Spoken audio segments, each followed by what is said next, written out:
Boa noite. Bom, gente, nós vamos começar aqui a nossa noite, mas antes de chamar, a nossa programação, tal como foi pensado, gostaria só de lembrar algumas coisas para vocês, agradecendo muitíssimo a presença de todos e de todas, numa noite que para nós é muito importante, como foi também a de ontem, mas sei que alguns de vocês não estiveram ontem, estão apenas hoje, e os que estiveram ontem vão poder usufruir de uma conversa muito interessante, muito inteligente, de um tema que é extremamente atual, né, e importante para a gente entender a complexidade que é o Brasil, né, na sua composição, no seu jeito de formatar a nossa cidadania. Nós vamos trazer hoje uma conversa muito rica. Então, os dois convidados nossos dessa noite, eles são justamente representantes um pouco desses sentimentos todos que estão também ainda na periferia do Brasil. Mas antes de convidá-los, como eu já disse, eu gostaria só de lembrar a vocês que quando a gente trabalha com essa temática, né, ou com essas temáticas das várias linguagens da literatura, a gente está trabalhando justamente com um conjunto de temas que são muito complexos, mas que, de uma certa forma, tem uma complexidade e uma formatação capaz de nos fazer entender o nosso país. Algumas pessoas sempre perguntam por que nós chamamos de jornada literária e nós chamamos, por exemplo, de feira de livro, Bienal do Livro, Salão do Livro. São muitos nomes que sempre tem quando se trata da temática da literatura.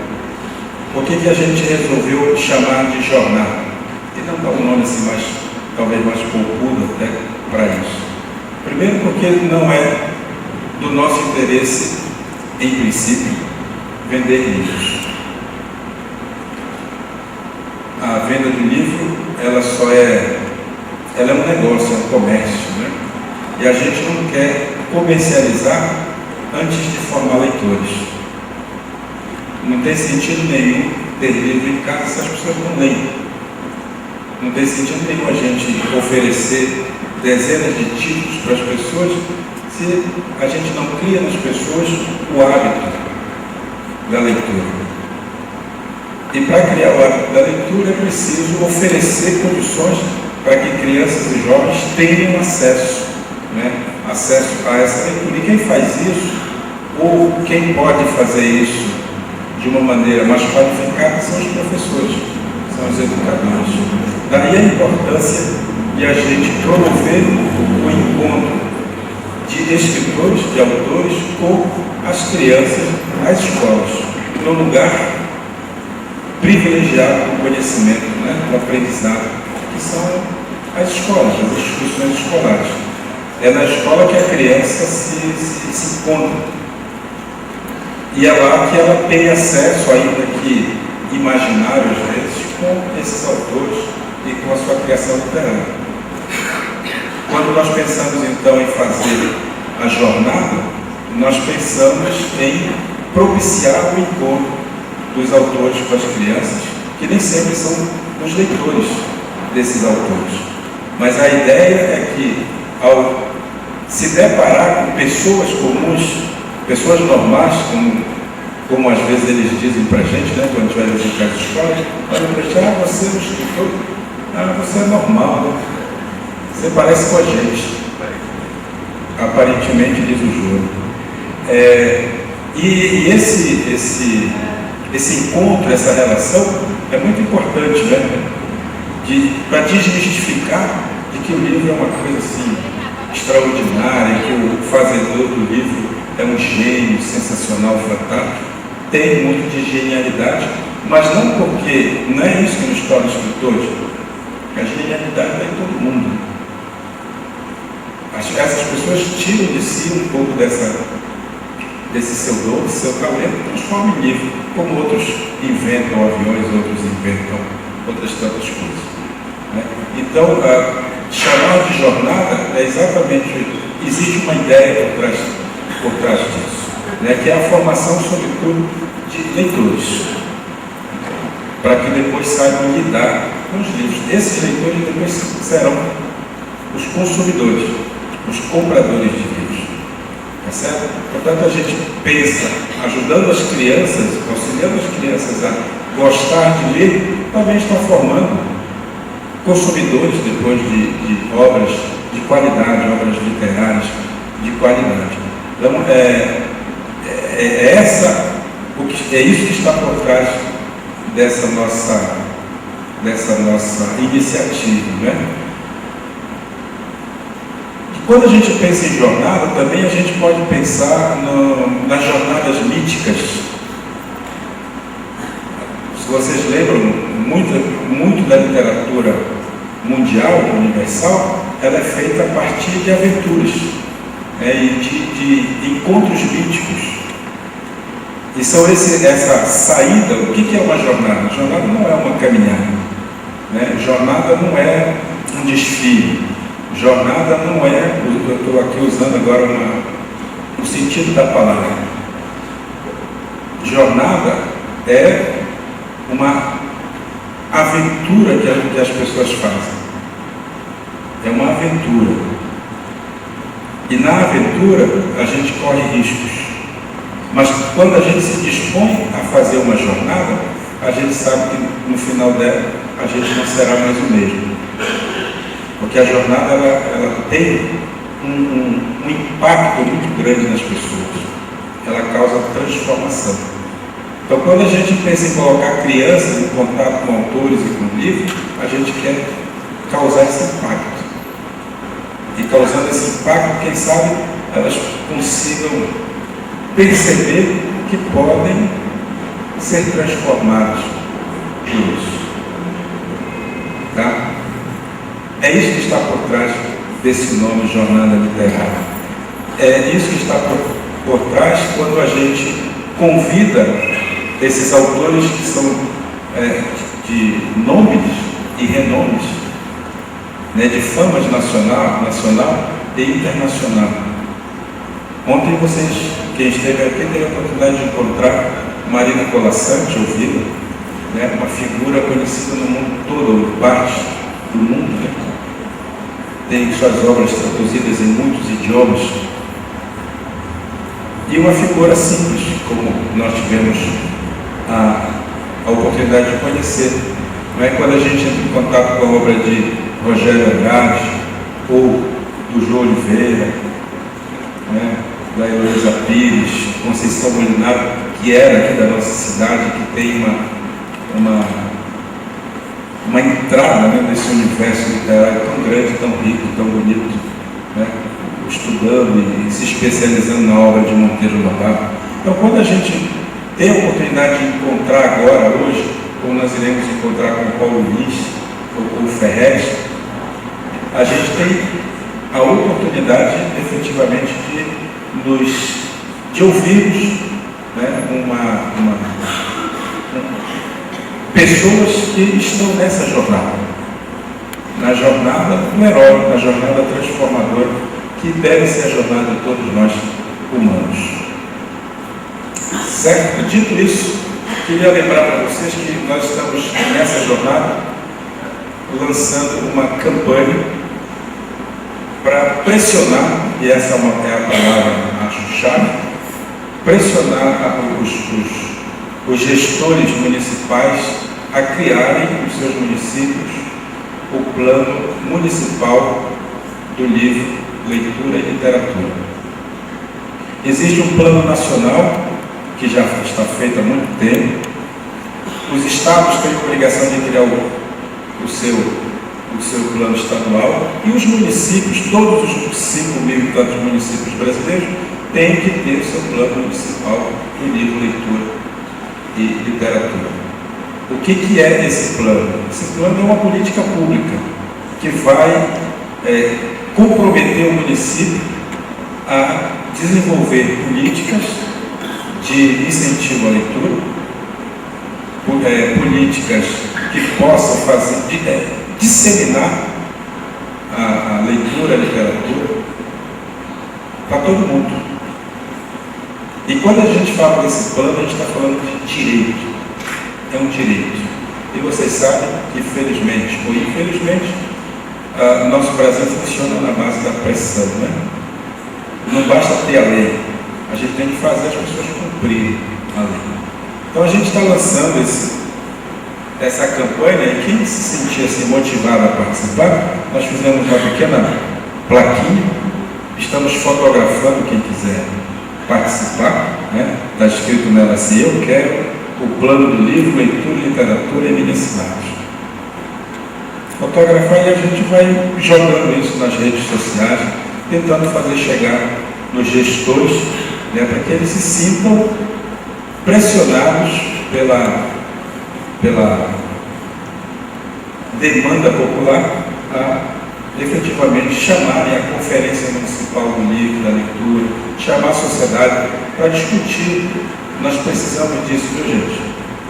Se nós quisermos um país melhor, uma cidade melhor, nós precisamos disso aqui. Então a gente conta muito com o apoio de vocês, tá?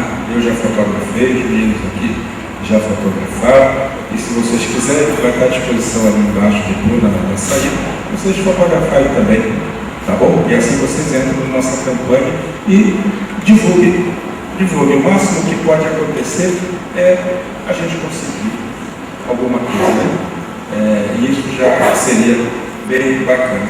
Vocês viram que, isso é uma coisa, vocês viram que lá embaixo tem uma livraria, uma pequena banca de livros, que veio especialmente de São Paulo para apoiar um pouco a nossa jornada, mas também divulgar seus livros, que é a editora de SOP, que trouxe entre os seus livros o Amanhecer Esmeralda do Ferrez, né? Do Paulo Nunes, infelizmente, a gente não conseguiu trazer livros para expor, porque ele não precisa disso, ele já é milionário. E um outro livro que eu gostaria de mostrar para vocês, esse daqui, chama 12 por 12, um livro sobre futebol, Brasil e Alemanha. Mas não é exatamente sobre a goleada. Esse aqui empatou, porque é um projeto que surgiu lá na Alemanha, em que 12 autores, 12 ilustradores alemães fizeram desenhos sobre futebol e foram convidados 12 escritores brasileiros para falar escrever uma história sobre aquela imagem, né? Então ficou um livro bem interessante, né?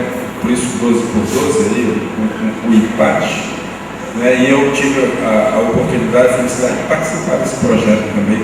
Pois se vocês quiserem conhecer, está ali embaixo. E depois o Ferrez, especialmente, que está aqui, o livro dele está aqui, também vai poder autografar uns 5 ou 6, né, Ferrez? Mas se tiver mais também, pode ser. Tá bom? No final da nossa atividade. Bom, dito isso, eu gostaria de convidar para uma premiere, uma van premiere aqui para vocês, para, digamos assim, adoçar o bate-papo que nós vamos ter, o Breno, para fazer a sua performance. Breno, está pronto ou não? O Breno é um jovem maranhense, né, que está trilhando o caminho do hip hop, vai fazer uma apresentação para a gente aí antes de começarmos a fala dos meninos. Primeiramente, boa noite. Vamos lá.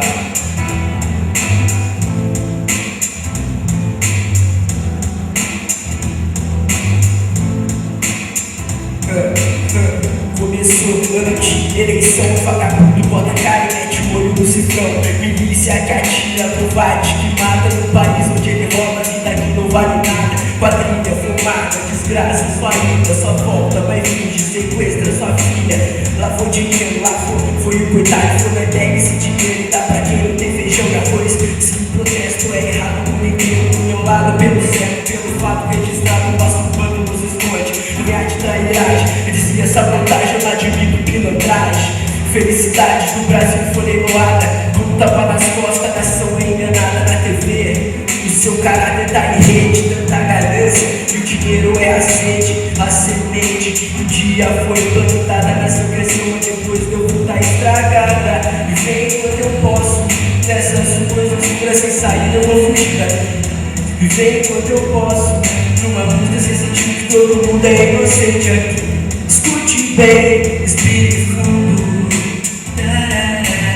vou te levar pra outro mundo. Viver enquanto eu posso, nessas ruas escuras sem saída eu vou fugir daqui. Viver enquanto eu posso, numa música sem sentir que todo mundo é inocente aqui. Escute bem, respire fundo, vou te levar pra todo mundo. Escute bem, respire fundo, me salva todo mundo. Na guerra constante pra mim não tem defunto. Meu santo é meu escudo, com ele eu não me iludo. Minha forma de pensar, minha forma de ser justo. Qual é o preço, qual é o custo? Usufruir o luxo, usando o sujo. Prazer, meu nome é prego pra muitos impaciente. Com um soco de palavras arrancando cada dente, explodindo nos ouvidos com rima inteligente. Mas viver enquanto eu posso, nessas ruas escuras sem saída eu vou fugir daqui. Viver enquanto eu posso, numa música sem sentido que todo mundo é inocente aqui. Escute bem, respire fundo, vou te levar pra outro mundo. Mas viver enquanto eu posso, nessas ruas escuras sem saída eu vou fugir daqui. Viver enquanto eu posso, numa música sem sentido que todo mundo é inocente aqui. Escute bem, respire fundo, vou te levar pra outro mundo. Mas viver enquanto eu posso, nessas ruas escuras sem saída eu vou fugir daqui. Viver enquanto eu posso, numa música sem sentido que todo mundo é inocente aqui. Escute bem, respire fundo, vou te levar pra todo mundo. Um pão para a criança na rua, abandonada no farol, ela enxerga sua família sendo sustentada na vida do crime, buscando uma opção, matando muita gente com a maior disposição. Ideia madura, direção contrária, ordem a eles, progresso é a batalha. Não enrola e não rouba, passa a bola e não cola, desenrola esse papo que ainda te incomoda, sai da torre. Nessas ruas sem saída eu vou fugir daqui. Viver enquanto eu posso, numa música sem sentido que todo mundo é inocente aqui. Escute bem, respire fundo, vou te levar pra todo mundo. Mas viver enquanto eu posso, nessas ruas escuras sem saída eu vou fugir daqui. Viver enquanto eu posso, numa música sem sentido que todo mundo é inocente aqui. Escute bem, respire fundo, vou te levar pra todo mundo. Que esse já vai explodir. 2014, chegando com certeza.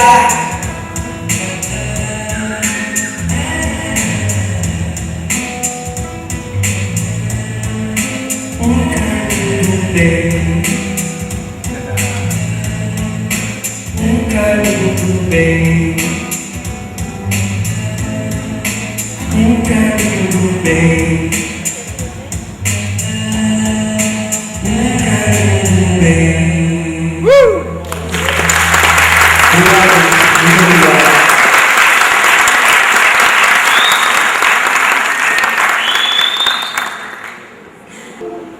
Muito obrigado ao Breno. Muito bonito, né? Mensagem bacana, consciência, isso é importante.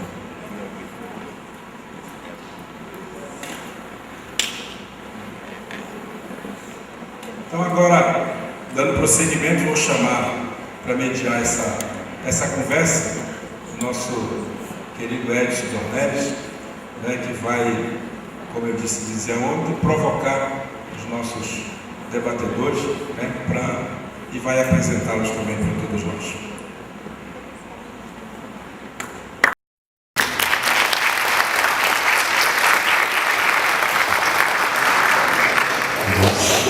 Boa noite a todos. Sei que todos são ansiosos por ouvir Paulo Lins e Ferrez. Então, sem delongas, eu quero convidá-los aqui. Por favor, Paulo Lins e Ferrez.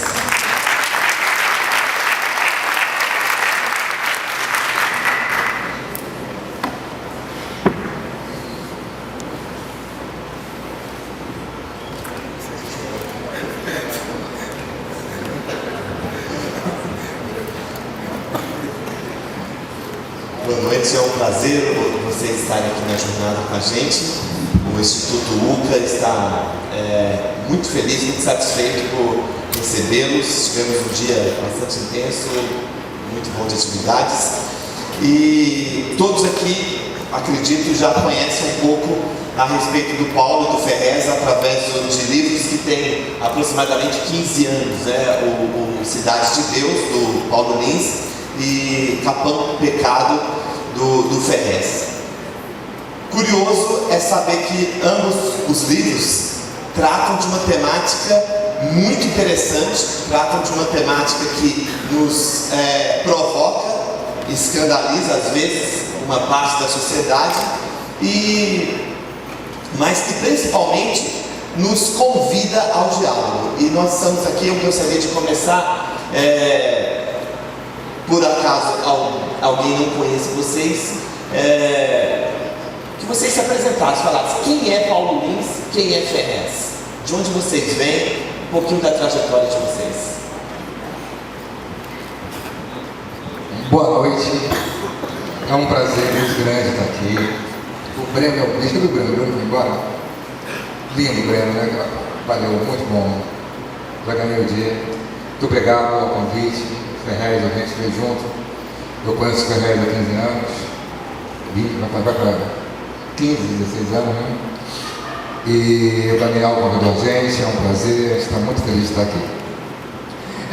Eu sou um ser humano como outro qualquer, que gosta de escrever, sempre gostei de literatura. Cidade de Deus eu fiz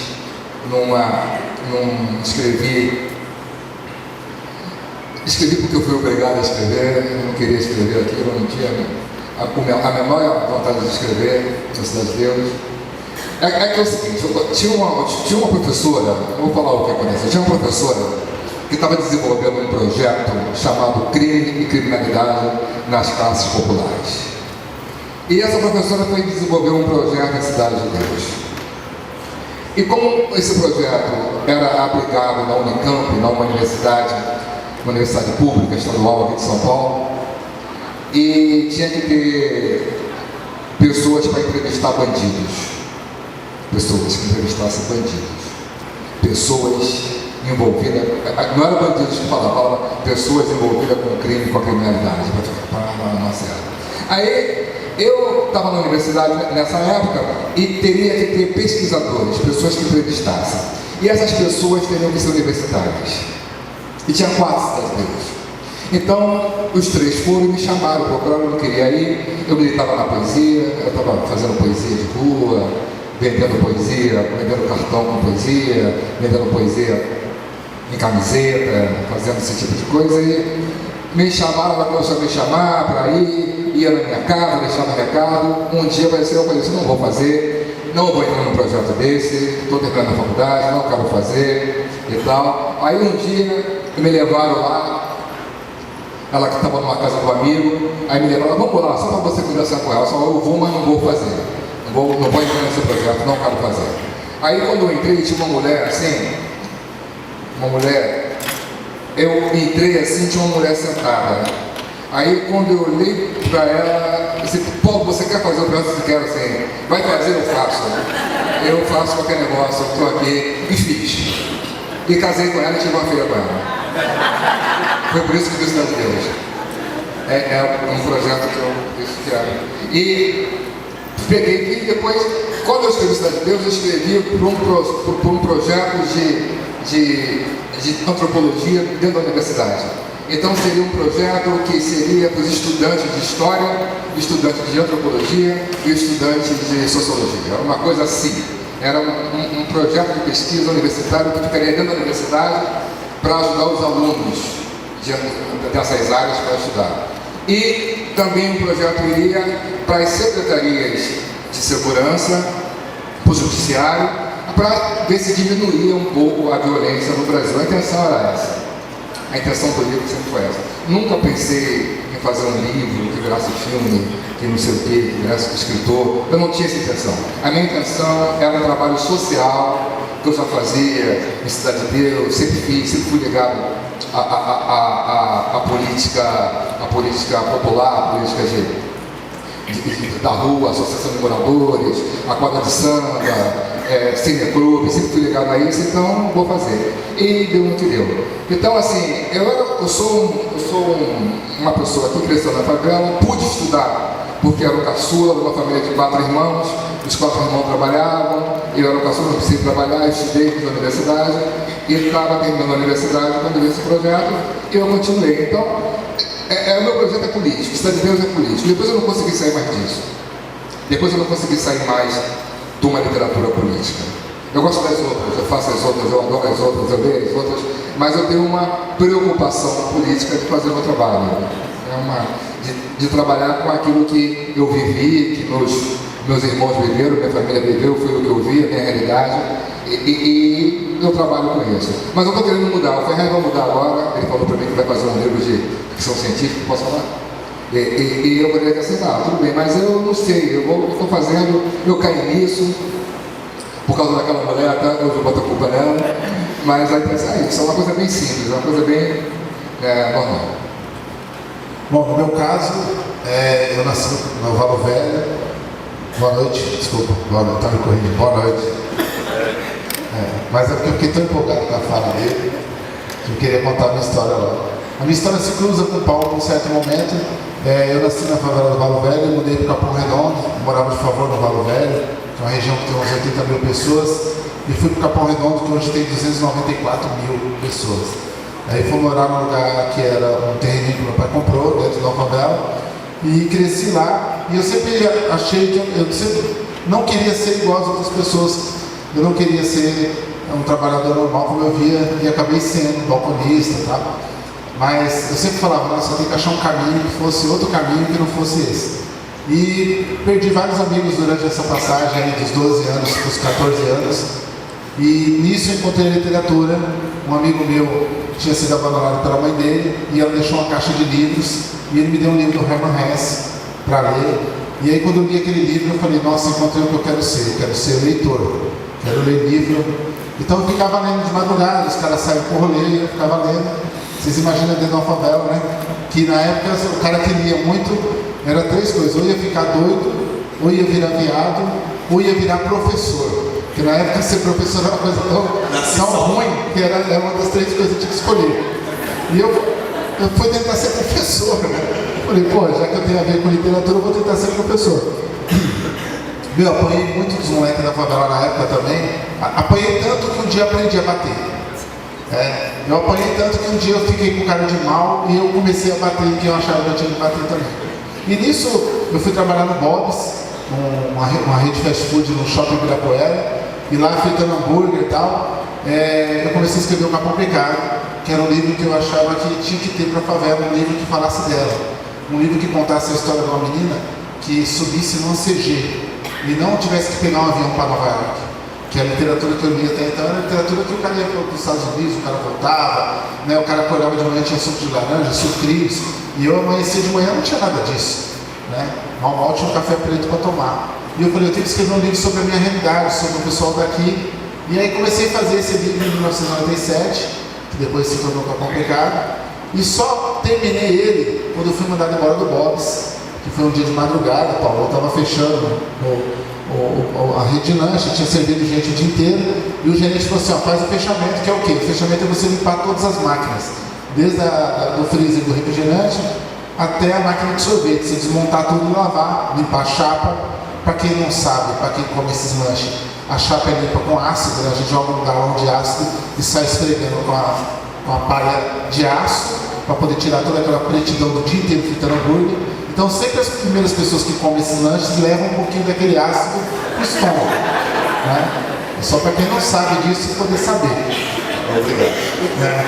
Então, a gente limpava com ácido de madrugada e fechava. E nesse dia, o que fez eu virar escritor foi porque eu fui beber um copo de refrigerante, era 1h30 da manhã, eu tinha limpado toda a loja, e eu fui beber um copo de refrigerante e o gerente tinha tirado os bicos da máquina. E o refrigerante espirrou na minha cara. E aí eu subi no gerente e falei para ele, por que você tirou os bicos? Por que ninguém tem que beber refrigerante de graça? Né? Falei, cara, eu fiquei limpando a loja 2h30, cara. 2h30 seguidas, eu não posso beber um copo de refrigerante? Não vai beber não. Eu falei, então eu me demito. E no outro dia que eu fui buscar meu dinheiro, eu subi na livraria e comprei o Cidade de Deus. Aí comecei a ler o Cidade de Deus e falei para minha mãe, eu vou ser escritor, eu não vou mais trabalhar para ninguém, a partir de hoje eu vou ser escritor. Aí li o Cidade de Deus, terminei meu livro. Até então eu achava que o livro não podia falar de maconha, não podia falar de homossexualismo, não podia falar nada. E aí li o Cidade de Deus e falei, nossa, o cara toca o terror, o cara fala de tudo, mano. Então eu posso falar também. Aí quando eu terminei o livro, foi aquela luta para tentar lançar o livro e tal, mas aí consegui lançar e fui vendendo de mão em mão, pegando a mochila, vendendo os livros de mão em mão, assim, para uma editora pequena, e as coisas foram acontecendo até a gente fazer aquela matéria com a Folha de São Paulo, onde o Paulo foi para o Capão Redondo e a gente se conheceu no ano 2000, né, de 1999 para o 2000. Quando a gente se conheceu, eu tive certeza que eu queria esse caminho mesmo, e até então tudo que eu fiz foi em prol da literatura, foi tentar ser escritor, e convenci meu pai, convenci minha mãe, convenci meu bairro, e aí convenci outros lugares do mundo, que a gente acabou indo para outros lugares do mundo e convenci um monte de gente. Até agora eu não sei de verdade se eu sou, mas que eu convenci um monte de gente, eu convenci. Agora 10% nada. Não rola assim, ele vende livro, não tem nenhum, paga nenhum porcentagem, uma porcentagem, um hambúrguer lá no... Mas aí eu conheci o Paulo também na época, em 1999, o Paulo era pobre. Quando eu conheci o Paulo, ele não tinha ainda feito filme, nada, não tinha acontecido isso, dele ir para os Estados Unidos, né, de concorrer a 4 Oscars, não tinha nada disso. E depois a gente continuou amigo, ele me deu esse presente de continuar meu amigo ainda, então... Mas ele tá bom, mano. Que ótimo. Mas é claro que não ficou, vocês não ficaram nesses 2 livros, mas o que a gente percebeu depois é que esses 2 livros, o que aconteceu, esses 2 livros foram considerados talvez os maiores, não só best-sellers, mas mais importantes publicações na literatura brasileira dos últimos 20 anos. E vocês acham que condenou um pouco o trabalho literário de vocês? Ou seja, definiu um rumo, a gente tem que escrever só isso, só desse jeito, só esse estilo, ou vocês se sentiram presos ou não? Não. Agora é o seguinte, eu queria falar um pouco da jornada. Posso? Você pergunta o que você quer, eu respondo o que eu quero. Não, você vê, eu cheguei aqui, eu estava ali, eu não sabia que tinha começado, e ele estava chegando, eu ouvi falando sobre a questão da literatura, e também para o Ferrez, porque eu depois do Ferrez, eu fiz uma palestra para 3 alunos, 3 pessoas, 4, 5 alunos, uma diretora, o Ferrez foi, e uma mulher que não foi, e aí tinha só como se fosse aqui, 3 pessoas ali. E ele gostou da palestra, eu queria falar um pouco, porque tem uma associação com a questão da jornada, da questão de formar leitores. E eu acho que eles são mais importantes na literatura. É mais importante por causa da vaca, por causa do boi, e por causa da águia, por causa da andorinha, por causa do peixe e por causa do ser humano. Por que eu falo isso? Porque o cachorro ele tem um poder do olfato, ele cheira, ele descobre uma coisa no aeroporto, ele faz tudo lá, aquele negócio, cocaína, ele faz aquilo. A vaca da leite, né, ela tem lá a vida dela, ela tem audição e tal. Cada animal, cada ser vivo, ele tem a sua vocação natural de ser aquele animal. É isso que, por isso que a literatura é importante. Porque esse animal, a águia, imagina, eu estava pensando num voo de uma águia que voa lá em cima. Imagina uma sensação, deve ser melhor do que pensar. o condor que atravessa os mares, o voo do condor é um voo de milhões e milhões de quilômetros, livre viagem, o peixe que transpira debaixo d'água, e a nossa relação com o mundo é pensar. Porque o que nos iguala aos outros animais é comer, beber e dormir. A gente só precisa disso para viver, não precisa de mais nada. O resto é ficção, tudo é ficção. Então, o que a gente tem diferente, porque a vaca bebe, come e dorme, o condor come, bebe e dorme, e o ser humano come, bebe e dorme, mas a gente pensa. Então, o nosso exercício de pensar é o mais importante de qualquer outra coisa que a gente faça, de pensar. E pensar, para a gente, é comungar, é ter a mesma experiência que nossos antepassados e poder mandar uma carta para o ser humano do futuro. Essa é a nossa diferença. A diferença básica da gente, dos outros animais, é essa. Então a jornada é por causa disso, porque a gente vai trabalhar a leitura, o ensino de todos os modos, todos os ensinos.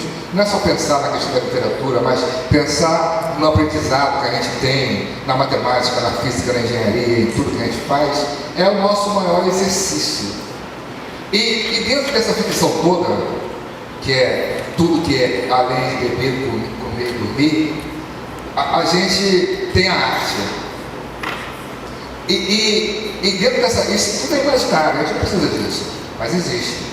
E dentro dessa coisa imaginária, a arte é a mais importante.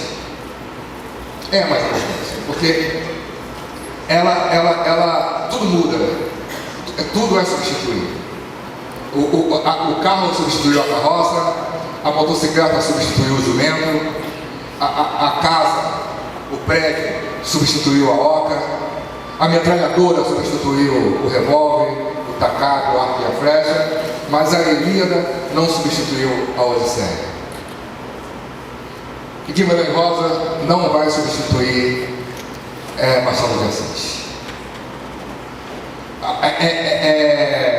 As artes de todo mundo vêm até nós e atravessam as fronteiras. É por isso que a gente consegue ler um escritor do século XVII, ler Camões, e consegue se emocionar.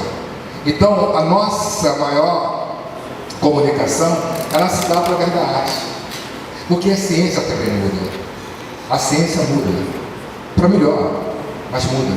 Agora a arte, a sensação da gente ser o que é, de você poder acreditar no mesmo Deus que o seu antepassado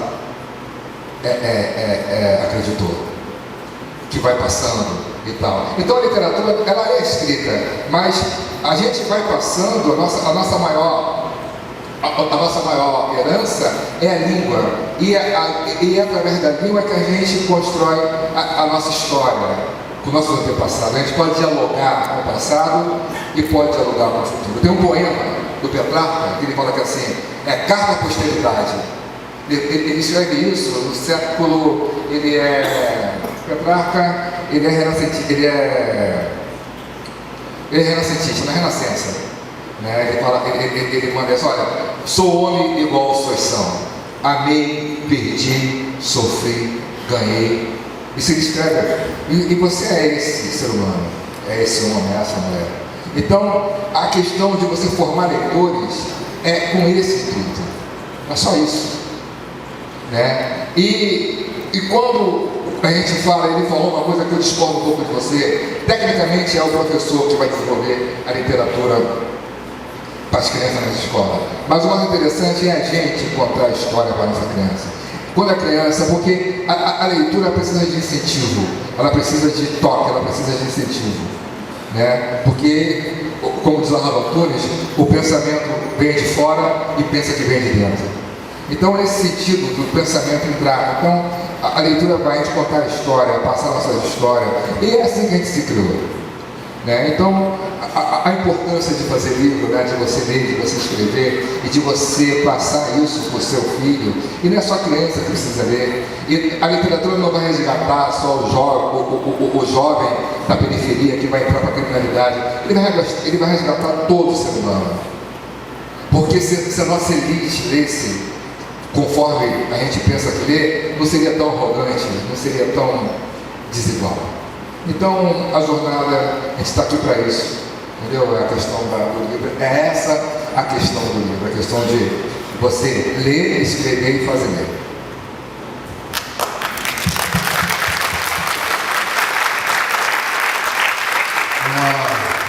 Uma coisa impressionante que foi falada naquele dia é que o condor voa, enxerga tudo do alto, mas ele só come, bebe e dorme. Mas ele voa, enxerga tudo alto. A vaca come, bebe, mas ela gera um alimento que vai alimentar a vida também. E a baleia, ela passa vários mares.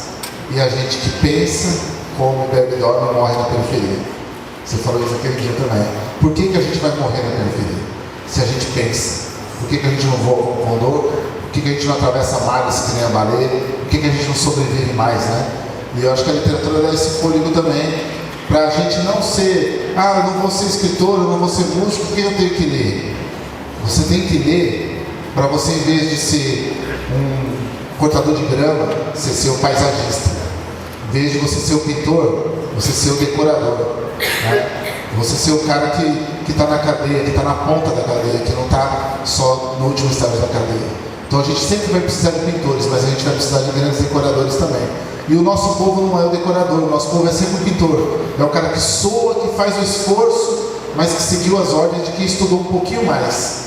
Enquanto a gente não passar para o outro lado e estudar mais um pouquinho, a gente não vai ser o cara que também faz a diferença. E a gente tem uma coisa que não é igual, a gente tem compaixão. Que a gente passou pelo sofrimento. E o sofrimento é uma grande escola. Então quem passou pelo sofrimento não trata diferente do igual.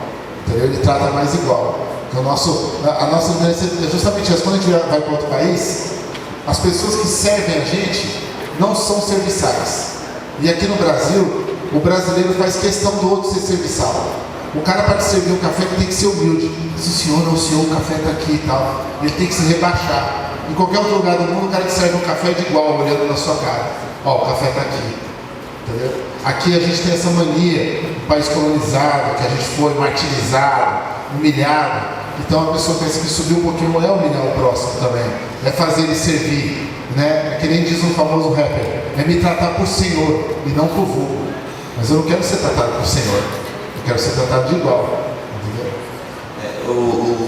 A ideia da jornada, do voo, é muito interessante porque nós não temos o voo somente do condor, né? Nós temos vários passos de voo diferentes. Pensando nisso, a literatura que vocês têm feito mostrou para o Brasil e tem mostrado, principalmente quando a gente discute em sala de aula, a literatura que é considerada marginal de vocês. E rapidamente eu vou compartilhar aqui uma experiência parecida com o que uma professora teve na Bahia recentemente, que ela foi demitida por ela trabalhar um livro de vocês da literatura considerada marginal. Eu estava trabalhando, se eu não me engano, Capão Pecado, né? E eu estava trabalhando em Cidade de Deus, na cidade de São Carlos, com um grupo de adolescentes de 9º ano, ensino médio juntos, e uma das professoras chegou e falou assim: olha, esse livro precisa passar pela direção para saber se eles podem ler ou não. Mas aqueles adolescentes eram adolescentes de periferia. Eles conheciam aquela realidade mais que eu, mais que os professores. E para eles era uma coisa que eles consideravam normal. Então nós trabalhamos, os professores apoiaram, trabalhamos juntos, fizemos um projeto bem feito, bem realizado lá, com o apoio da coordenação, da direção. Mas houve esse medo, houve esse receio. Não, a gente precisa pedir autorização para conversar, para falar sobre esse livro, para ler esse livro com os alunos. Então, aí a minha pergunta, você falou de literatura como um projeto político.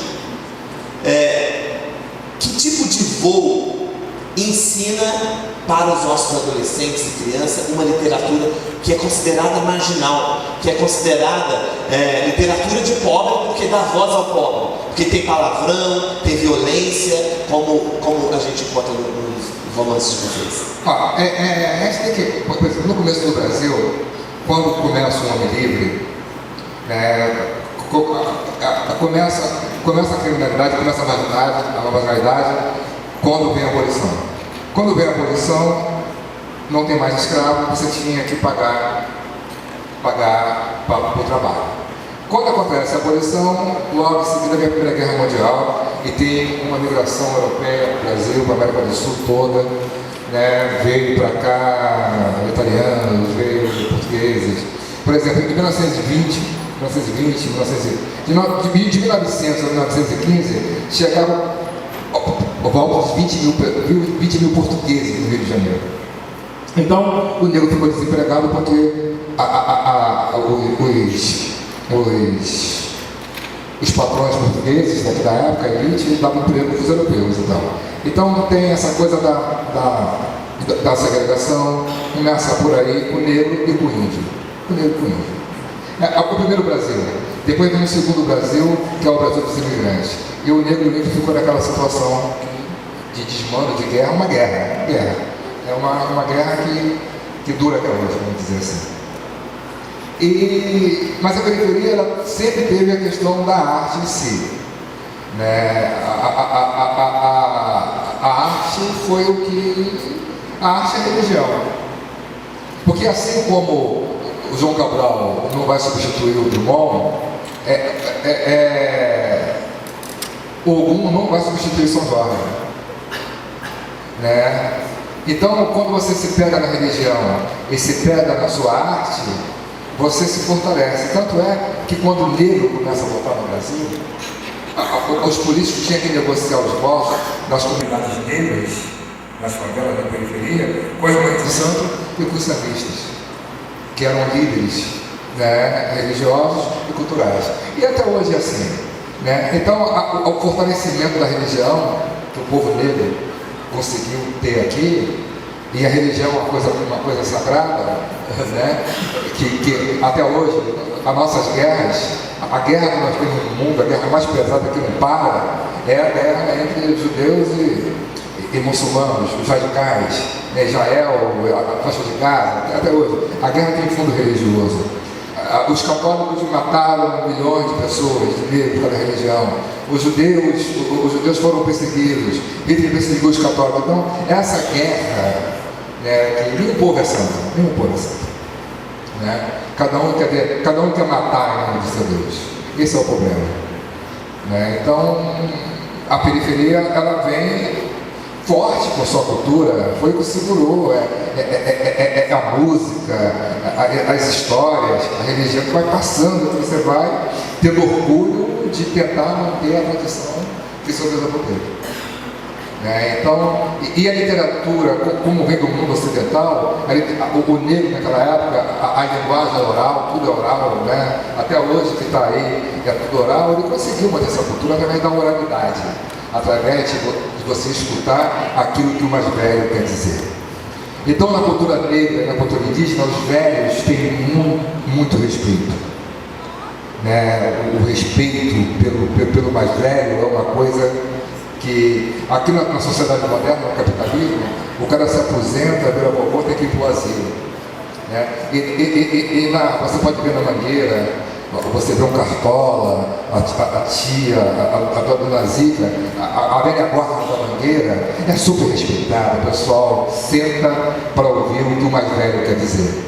Então é daí que vem toda a arte, que vem toda a cultura, que vem isso tudo. Agora, quando vem a coisa ocidental, europeia, do livro, da expressão do livro e tal, e você vai viver dentro desse sistema, tudo tem que chegar a você. Né? E o Brasil começa a fazer isso depois da ditadura, começa a se rever, veio o hip hop, foi uma coisa natural que veio depois da ditadura do Brasil em formação, o Brasil é novo, né? Vamos fazer 100 anos agora, fizemos 100 anos do final da abolição, então é essa sequência que a gente está vendo aí. Acho que tudo está caminhando certo. Eu acho também que assim, a literatura marginal, a literatura periferia sempre tem que se explicar muito, né? Todo lugar que a gente vai, a pessoa pergunta e tal. Agora, até esses dias o cara falou assim, mas essa literatura ela estigmatiza, ela tira, ela cercia, ela põe só em alguns bairros ali, Capão Redondo, Cidade de Deus, só esse lugar que tem autores. Mas na verdade não, porque assim, e a literatura de Higienópolis? E a literatura do Alto Pinheiros, né? Que são Altos Jardins, que são lugares extremamente ricos de São Paulo, e que é o maior número de escritores ricos que tem lá, que nem precisam cobrar para ir a evento, nem precisam participar, estão em todas as feiras internacionais, né? São os escritores que você logo vê, eles estão sempre de blazer, chapéu Panamá e sapato lustrado. Se tiver ainda, ele está até com o crachazinho da editora. A gente chama ele dos milico, os meninos lindos da cultura. Você vai pagar a gente, não vai? Porque tem cachê. Os meninos lindos da cultura. Então são sempre os mesmos. Aí quando surge uma literatura de periferia, quando surge uns caras de quebrada falando, não tem como nenhum de vocês resolver um problema se não aceitar o problema. Em primeiro lugar, você tem que aceitar, eu tenho um problema.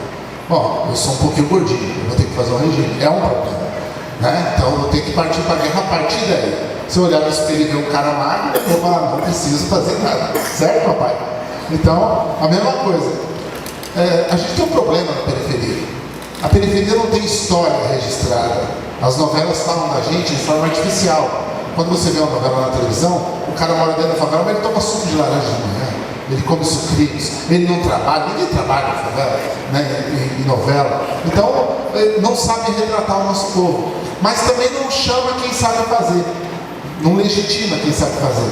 Então, ter um cara que nem o Paulinho fazendo, sendo protagonista no trabalho desse é bom, porque dá um pouco de embasamento de realidade, que geralmente não tem.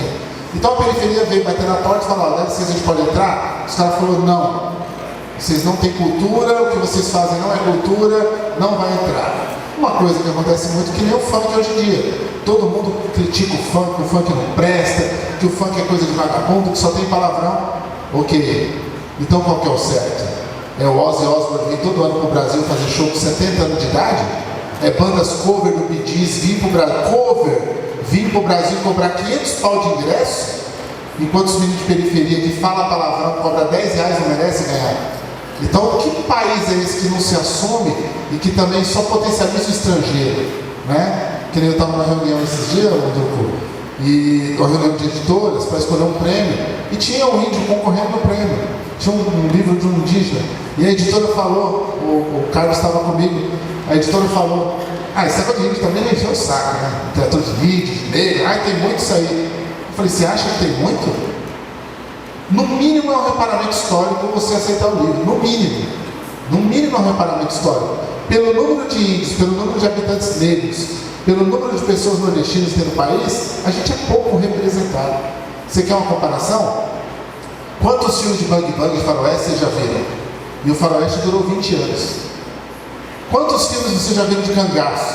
E o cangaço durou 50 anos, de 30 anos para frente.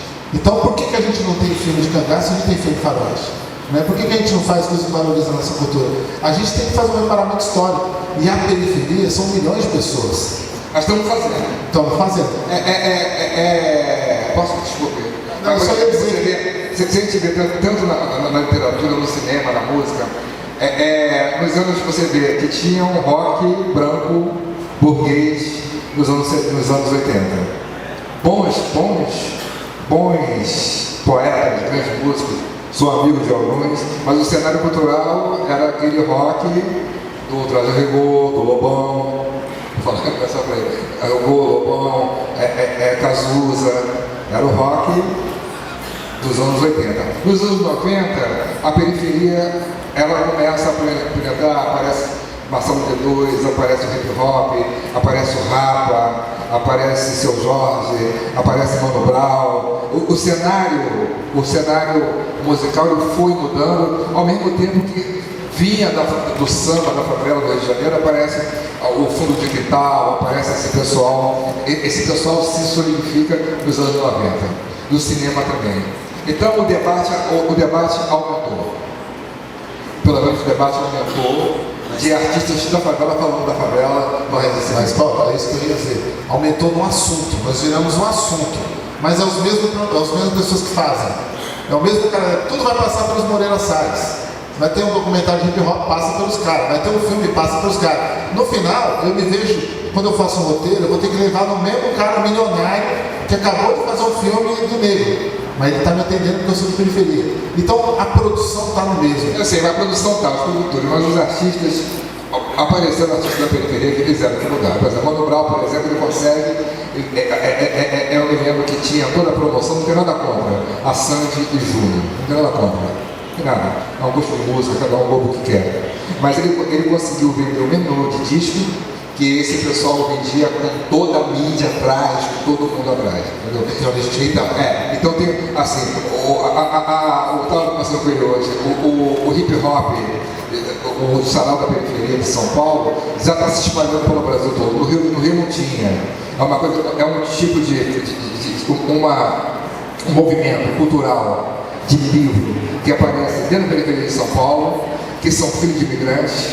Entendeu? A questão é que, assim, que você não tem vó. Até hoje, o que tem? Não tinha uma tradição, são nordestinos migrados, não tinha uma tradição cultural, você perdeu a raiz, você perdeu a comunicação com o seu avô. É essa a questão. Quando você mora no Rio de Janeiro, que tem 400 anos, você mora na Mangueira, você mora na Mangueira.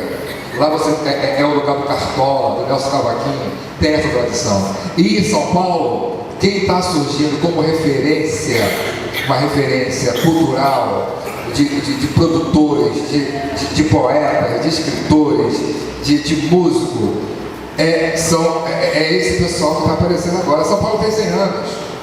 A migração nordestina para São Paulo tem 100 anos. Então o bisavô não veio, o avô não veio, muitos avós não veio. Então perdeu a tradição. Então surge agora, que é interessante, a coisa mais interessante é essa, porque a referência cultural da favela de São Paulo aparecendo agora, de 20, 15 anos para cá, através do hip hop e através da literatura. Paulo, pegando aqui o gancho do comentário do Ferrez, eu vou te fazer uma provocação também nesse sentido. Recentemente, não sei datar, mas você disse numa entrevista também, comentando sobre discriminação, racismo no Brasil, que o negro é cidadão de segunda classe. E justamente porque o que a periferia produz, o negro produz, essa literatura que foi rotulada como marginal, e a gente até aceita esse rótulo, é considerada também de segunda classe. E ela precisa de reconhecimento, de respeito, porque se o que não vem da periferia tem facilidade de dinheiro, sobra para ser produzido, ele está na escola, ele está na mídia, tem facilidade de penetração, qual é o problema com essa literatura que eu poderia chamá-la de segunda classe ou não? Olha só, a questão da literatura, eu estava conversando com as pessoas pelo menos, né, surgiram grandes poetas que são respeitados, Sérgio Vaz, né, Toninho Vaz, o Sérgio, o Ferrez, o Mano Brown, aqui em São Paulo, o Marcelo Luca, que veio de Campo Grande, é considerado um grande poeta. Eu que fui fazer um trabalho científico, acabei indo para coisa. Eu acho que há um respeito, há ídolos, né, para a juventude, que são direitos para a juventude, para ser referencial, hoje já tem, sabe? E a nossa literatura é estudada nas universidades, está sendo estudada, está virando filme, está virando, sabe? Pelo menos eu vi várias pessoas da periferia, não só na literatura, mas na música, no teatro, no cinema, comentando aquilo que é de pior. Porque para cá, a gente só fala de bandido, mas só fala de criminalidade na favela. Mas, gente, é o que mais nos aflige, é o que mata, é o que dá dor, a violência policial. Então, as pessoas não falam mais disso, há uma exceção. Agora, o negro de distrito da classe, no mundo todo. Tem racismo também na Europa, tem racismo na França, só que os direitos humanos lá são mais evoluídos. Mas agora, nos Estados Unidos, agora, então eu não sei o que o Saramago falou. O ser humano não consegue ir à lua e não consegue respeitar o seu semelhante, porque ele é homossexual, porque ele é negro, porque ele é índio e tal. Então é isso que a gente está mudando. Né? Eu acho que a questão é essa. O reconhecimento já está acontecendo. Não posso reclamar. O Paulo, ele é otimista. Eu acho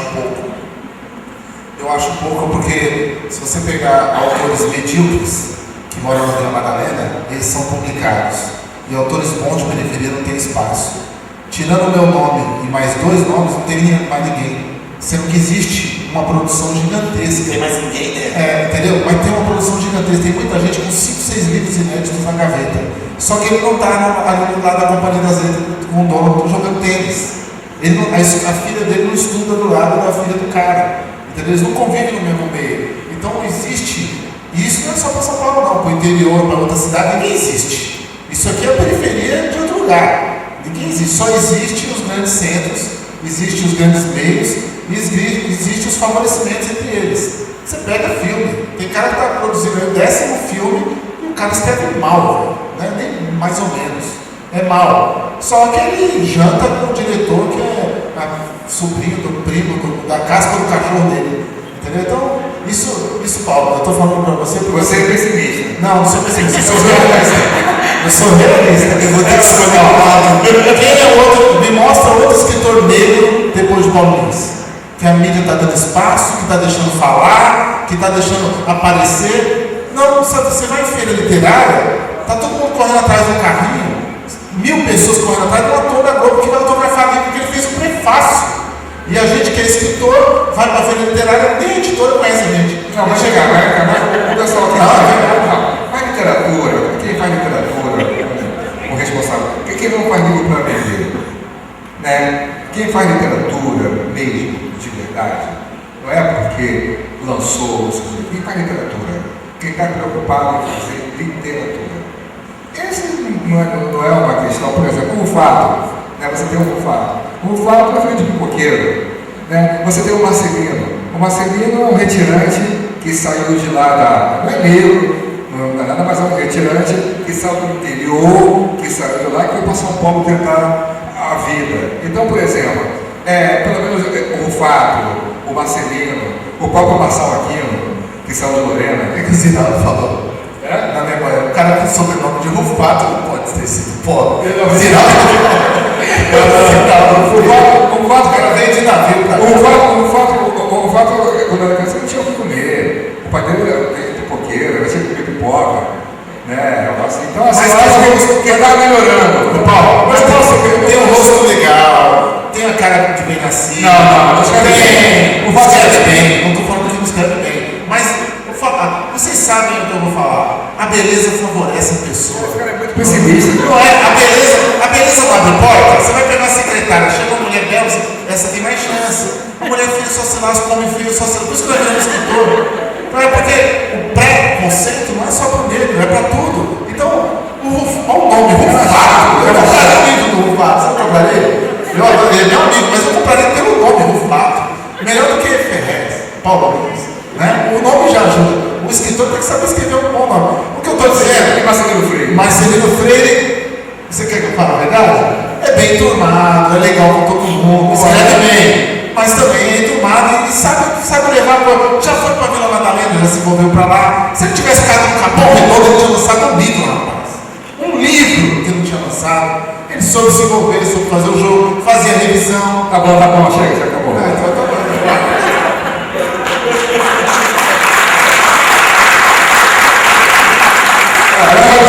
Eu vou ter que ir no carro aqui em São Paulo aí, para procurar isso O que eu quero dizer é que é muito mais difícil, muito mais sofrido para quem não faz o jogo, para quem só tem talento. Para quem só tem talento, e a pessoa tinha que ter sido vista pelo talento. Não era porque é bonito, não era pelo sobrenome, não era pela cor, era pelo talento. Que nem o Paulo Luiz conseguiu ultrapassar tudo pelo tamanho. Não foi porque ele era amigo de tal fulano, porque ele nasceu dentro de uma comunidade, então foi talento. Mas nós somos milagres, sendo que o país tinha que gerar oportunidade para todo mundo. A gente não tinha que ser milagre. O João Oliveira não tinha que ser um. Tem dezenas lá também que estão lá atrás que não vão ter oportunidade, porque o João Oliveira ele veio e ele não veio com um projeto, não veio um projeto por trás dele para amparar. Ele veio sozinho na luta, batalhando, acordando cedo, vendendo livro. Se ele dormir amanhã até 10 horas, no outro dia não compra, né, João? A gente não é assim? Não é fácil pra gente. Nunca foi fácil, nunca será. Eu não estou reclamando, sabe? Mas eu estou dizendo que é uma desigualdade. Enquanto tem um monte de autor medíocre, que o cara todo ano lança livro, todo ano está nas bienais. Nesse exato momento o cara está onde? Lá no Paquistão lançando um livro lá. Não vendeu 1000 cópias. Nossa, ele bebeu minha água dele. Comunismo.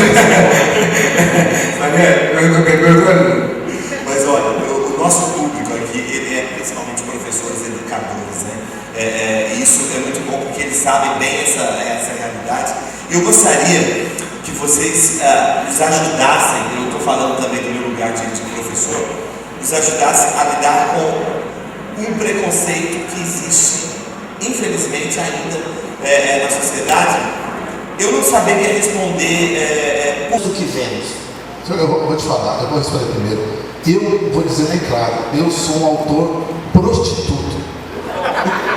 Eu sou que nem as igrejas evangélicas mais apelativas que tem. Eu trago a pessoa do mundo para outro mundo que é a igreja evangélica. Eu sou a mesma coisa. Eu não trago a literatura para o patamar que você não vai conseguir alcançar.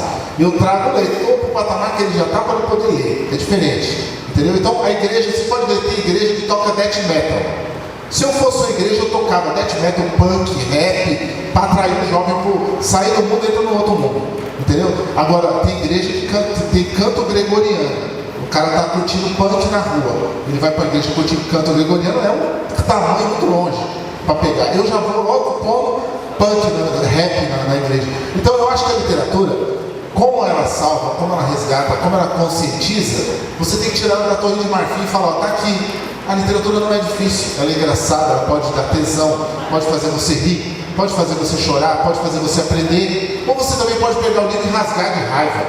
Livro é para isso também, para você odiar. Então eu acho que é de sacralizar a coisa. A literatura foi vendida como uma coisa sacra. Por que o Paulo Luiz tem que parar de escrever sobre periferia se o Jorge Amado escreveu sobre praia e mulher a vida inteira? Não, escreveu não. O cara quer sacanear o Jorge Amado. É o mesmo assunto, todo mundo é direito. A questão é a seguinte, quando a gente está aplicando assim, a questão da minha relação, porque eu sou professor de português, dei aula durante 20 anos na rede pública, e chegou a Virginia Galberto, ela chegou com um projeto de, não era aula de literatura, era aula de leitura. Então é o seguinte, o leitor tem direito de não ler o livro. O leitor tem direito de começar o livro e não terminar. O leitor tem direito de pular as páginas. O leitor tem direito de dizer que leu, mas não leu. Tem esse direito. Então a literatura tem que ser liberdade, ela tem que ser a total liberdade.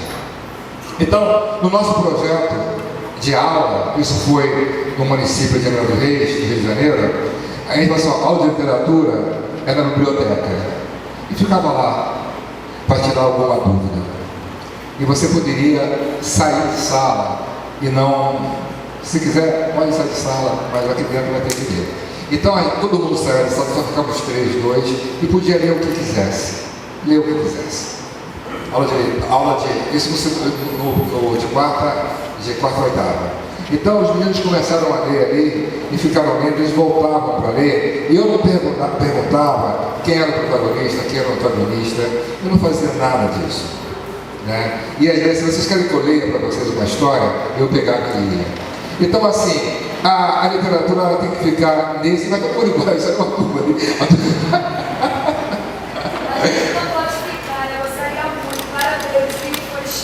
Obrigado. Obrigado. Vai na boa.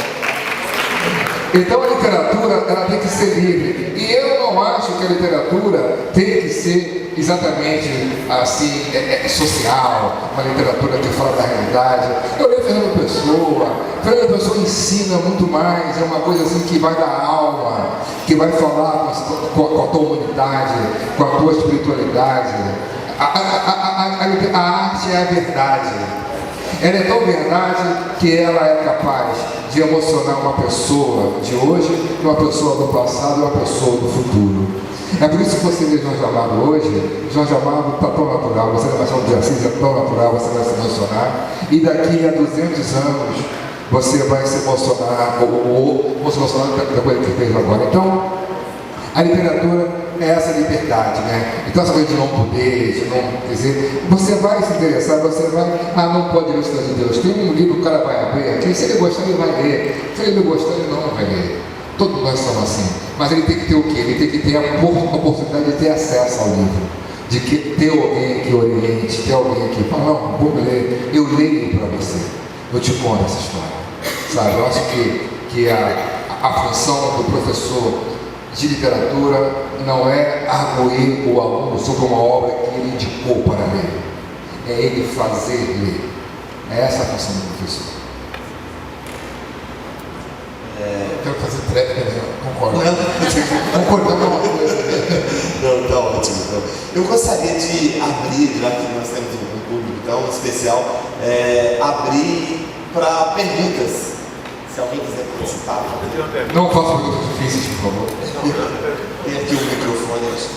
Microfone para o João. Eu queria saber só o seguinte: o que vocês acham da Clementina de Jesus, caminhante, a quarta despejo?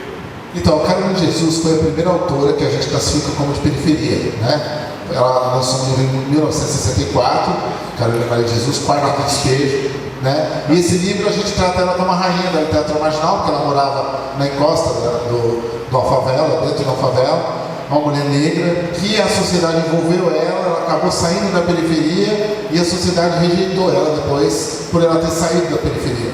Ela só estava lá enquanto interessada. Ela foi traduzida em 64 países, causou muita inveja no senhor Jorge Amado, inclusive falou mal dela. Depois pesquisa, falou mal, porque só ele pode ser traduzido, ele assistia dele. A Carolina não pode. Impressionante. Mas também ela não fazia. Ela não fazia acordo com os governos locais, que nem o Jorge fazia, ela não se permitia, né? Ela não se permitia, ela era outra coisa. Então, ela acabou pagando preço por ser uma mulher que ela foi rejeitada na época. Mas é impressionante a narrativa, o texto é muito bom, eu indico para todo mundo. Carolina Maria de Jesus, tem um livro chamado Quarto Despejo, e também tem o Diário de Bititita. Está fazendo 100 anos agora. Fez 100 anos agora, a morte dela, né? 100 anos. Não, mas ela está sendo, mas assim, olha só, mas ela agora, eu sou otimista. Vamos lançar o livro dela na hora, né? O pessoal vai fazer uma homenagem agora, vai ter Freak, Festival de Literatura Negra em São Paulo. Festival de Literatura Negra. Vai ter agora. Ela é homenageada no Festival de Literatura Negra. Ela vai ser homenageada, mas pô, o pessoal nem homenageava. A pior coisa do mundo é quando seus pais não se lembram de você, aí que dói. Então, assim, o pessoal está homenageando, está lançando, é referência em vários. O professor João José do Reis Palarella, que é o professor titular da Universidade da Bahia, o professor Flávio Gomes, professor da FRJ, dá os livros, sabe? A gente vem fazendo, a gente vem trabalhando como. Estamos trabalhando aqui. A questão aqui no Brasil, não é a periferia que não lê. Nem quase ninguém lê, são poucos. 3%. São pouquíssimos. Porque, como eu falei, se as pessoas tivessem mais leitura, tivessem mais se espiritualizado mais com a poesia, com a filosofia, com a história, não seria tão arrogante assim. A elite não seria tão arrogante como é. E Paulo, sabe o que é legal? Quem de vocês já foi no sarau? Uma pessoa, 2, 3. Daqui que vocês foram ou de outro lugar? Aqui em outro. Vocês foram? Em outros também? São Paulo também? Não foram? Brasília. São Paulo, vocês foram? Alguém aqui foi em São Paulo? Ele foi no Rio. O sarau, para quem não sabe, vamos fazer uma mostrinha de sarau? 2 minutos, é legal para vocês saberem, para quem não sabe, né? O sarau é o seguinte, imagina que você está dentro, isso aqui é um bar dentro da comunidade, e aí eu chego, sou apresentador do sarau, vocês vão responder comigo, né? Tem um verbete que eu vou precisar que vocês respondam, que é tudo nosso, tudo nosso, tudo nosso. Certo? É tudo nosso, tudo nosso, tudo nosso. Então, aí eu chego no sarau e falo, boa noite. É tudo nosso, é tudo nosso, é tudo nosso. Agora não, tem que escrever. Boa noite. Tudo bom? Então vamos apresentar mais um sarau aqui, certo? Diretamente do Vale Histórico, certo? Estamos aqui com o Paulo Liz, um monte de convidados, João Oliveira, um monte de escritor, tem índio também na plateia aí, pelo que eu estou vendo, o negócio tá louco, tem cantor do outro lado, o negócio tá louco. Eu queria só agradecer que vocês estão aí, tá comendo um torresminho, tá tomando uma cerveja, certo? E vamos começar com o bordão do sarau. Todo sarau tem um bordão. Esse bordão que eu vou falar para vocês aqui foi criado pelo Marcos Pezão, que é um poeta que o Marcelino Freire acabou de lançar o livro dele, certo? O Marcelino acabou de lançar. E é assim, ó, nós é ponte e atravessa qualquer rio. Nós é ponte e atravessa qualquer rio. Nós é ponte e atravessa qualquer rio. Nós é ponte e atravessa qualquer rio. Povo lindo, povo inteligente, é tudo nosso, é tudo nosso, é tudo nosso. Povo lindo, povo inteligente, É tudo nosso, é tudo nosso. esse sarau aqui tá devagar, o pessoal tá parecendo o sofá da Hebe, e a Hebe já morreu, mano. Na moral, vamos roubar o hip-hop da Globo, vamos provar que a gente tá vivo aqui, ó. Povo lindo, povo inteligente, é tudo nosso, é tudo nosso, é tudo nosso. Povo lindo, povo inteligente, é tudo nosso, é tudo nosso, é tudo nosso. Então nós estamos aqui hoje com o cara que veio do Rio de Janeiro, Paulo Lins, poucos cabelos, e ele vai poder falar uma poesia pra gente, certo, Paulo? Fala uma curtinha. Foi surpresa. Vou lembrar do rock agora.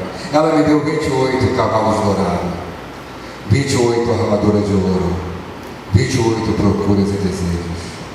Me fez ator e bailarino e poeta, e rima com imã, o amor rima com temor, barrocos e concretos sabem isso. Criei, vi e escrevi esse escrito, sem desejo, sem segredos, iniciação no ventre, colocou-se dentro da força do imã que existia entre ela e eu. Hoje não existe Península Ibérica, nem a África, nem a ânsia de mundo novo.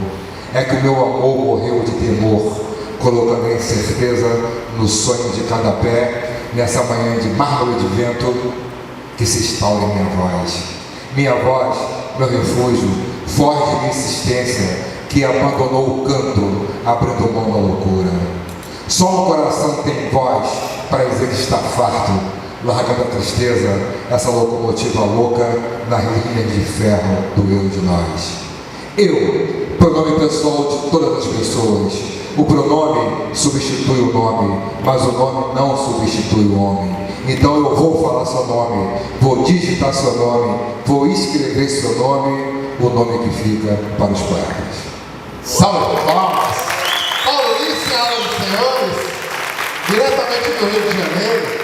Ave Maria. Aí então, sarau, entendeu? A gente vai depois convidando mais pessoas, elas vão recitando. Agora, a diferença do sarau de periferia para o sarau de elite. O sarau de elite é... Alguém já foi no sarau de elite? Gente rica? É assim. Gente, estamos aqui hoje falando uma poesia. Aproveitar esse bar da Vila Madalena maravilhoso, que está me fornecendo transporte também, o coquetel, meu camarim. Porque poeta rico tem camarim. Tem que ter um camarimzinho, mesmo que seja no bar. Esse dia a gente foi ver um projeto no PROAC. Tinha um sarau da Vila Madalena, pediram espaço para camarim e 2 segurança, cara. Você acredita? Eu vou cair lá embaixo. Tá bom.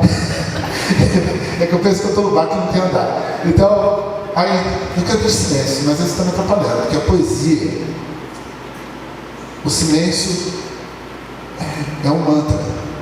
E recentemente eu perdi meu gato. Eu tinha um gato chamado Clodoaldo, sabe? Eu fico muito chateado quando eu penso nisso. Eu e o Clodoaldo, a gente tinha 25 segundos para sair da garagem automática do prédio. E eu também já tive um poodle chamado Adamastor. E esse poodle era meu companheiro, porque assim, gente, não dá para ter amigo em São Paulo. Vocês concordam, né? A gente tem alguma coisinha, uma televisão de 29, o pessoal já fica com inveja. Meu marido comprou uma Vera Cruz. E aí eu fiquei diferenciado. Eu queria só pedir silêncio, falando, não me incomoda, porque é um sarau. E quando você faz assim, você machuca eu por dentro. Tá tá? Eu me sinto ofendida. E aí o pessoal tá dando risada, todo mundo vai falar coisa assim, cara. Pô, chamaram a gente aqui pra poder se unir.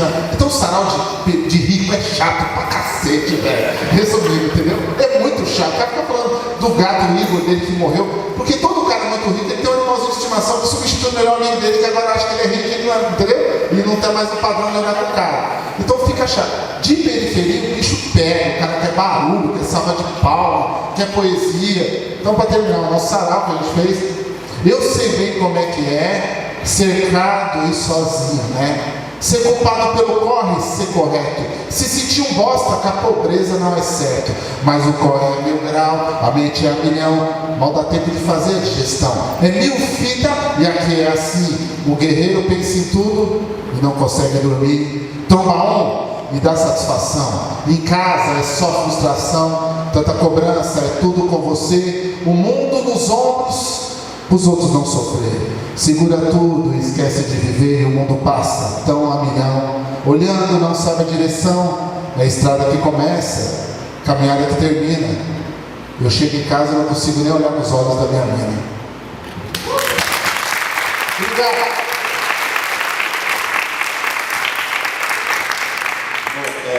Eu gostaria de fechar com... Tem mais alguma pessoa? Mais alguma pergunta? A gente sempre paga alguém para perguntar. Vocês falaram muito essa questão da divulgação da literatura, da arte em si. Eu sempre vejo o Brasil como uma paralela, que é exatamente essa, né? E ela, independente dela ser reconhecida ou não no meio da comunicação, seja rádio, TV ou qual for, ela acontece e é muito viva. E a arte está presente, a cultura e a diversidade, muito nisso. Eu morei 4 anos lá no Rio, e aí comecei e gosto de descobrir as cidades, né? E essa questão do sarau, eu fui no sarau numa livraria em Santa Teresa, que atrás tinha maracatu, Então, isso não é mostrado geralmente na televisão, mas isso não significa que ela não aconteça na paralela, né? Eu acho que acontece muito isso na literatura marginal, como é traduzida, que para mim não é marginal. É isso, é o mais importante que eu acho. Que aconteça. Que aconteça. Agora, o que eu quero deixar claro é que é muita sacanagem, porque o meio de comunicação ele é nosso também. Entendeu? Uma Folha de São Paulo, no estado de São Paulo, ele tem que reportar tudo, não só o que ele acha que é interessante para ele. Um exemplo, a Argentina, o Haddad, o governo do Haddad, mandou 27 comitivas para a Argentina de sarau. São 27 núcleos, cada sarau leva 5 pessoas. Faz a conta de quantos escritores foram para a Argentina? Mais de 100. Certo? 27 grupos, sarau da Leste, sarau da Brasa, sarau da Cooperifa, todo mundo foi para lá. E aí, arrebentaram o Salão de Literatura da Argentina. Os turistas vinham saber o que era, porque era literatura viva, vendo poesia. Tem de 5, tem de 10, quem queria, entendeu? Então os caras veio, os turistas veio, todo mundo ficou doido. Não saiu uma nota em nenhum jornal. Uma nota em nenhum jornal não saiu. Agora, quando o Daniel Galera come um biscoito na Avenida Paulista, vira a capa da Folha de São Paulo. Você entendeu? Então, por que se reporta o autor que você acha importante e se apaga um povo que está tentando fazer isso? E eu vou falar para você, tem autores ruins na periferia também, mas tem autores bons. Assim como tem autores bons e ruins também lá no Oscar Freire, nesse lugar todo. Entendeu? Mas a mídia apaga, não cercia, não dá espaço, e quando dá, fala de criminalidade. Procura o Paulinho para falar de criminalidade, procura eu para falar de criminalidade. Nós não somos especialistas em criminalidade, nós somos escritores.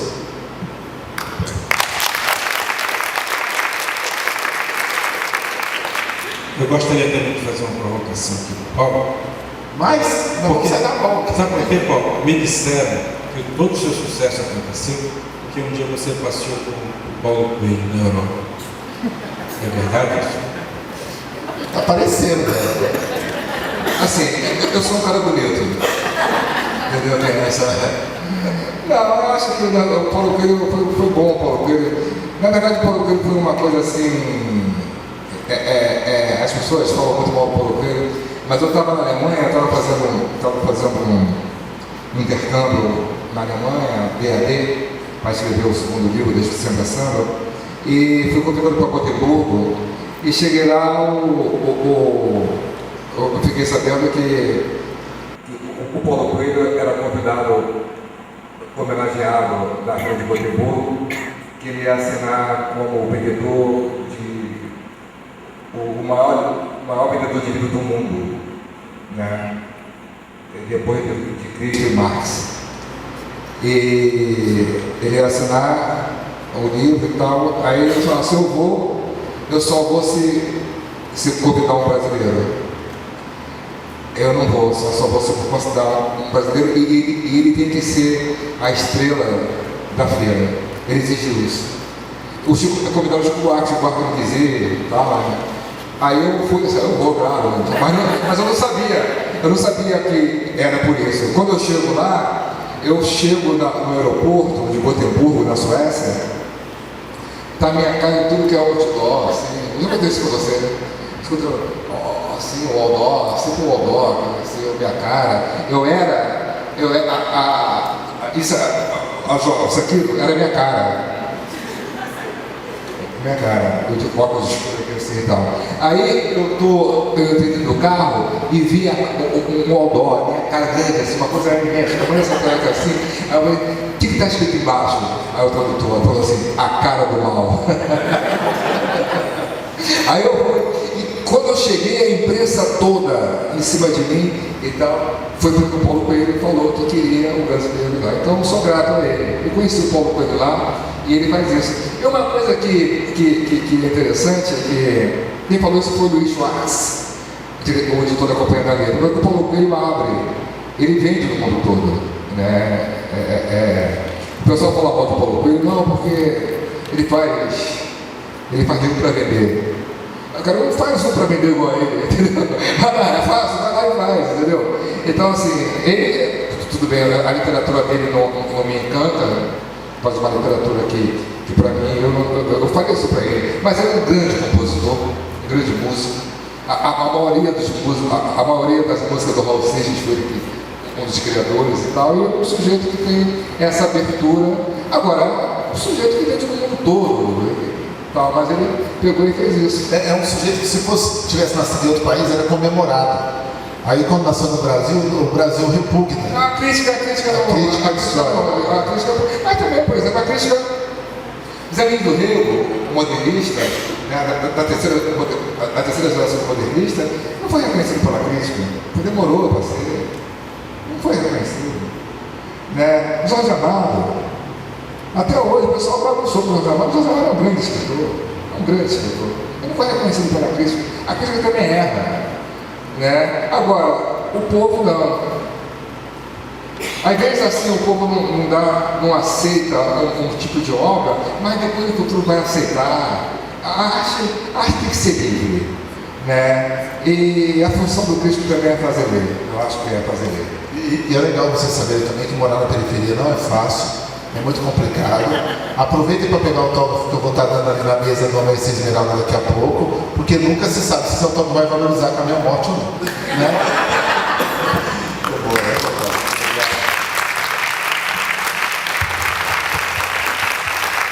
O Breno vai fechar aí com mais uma música.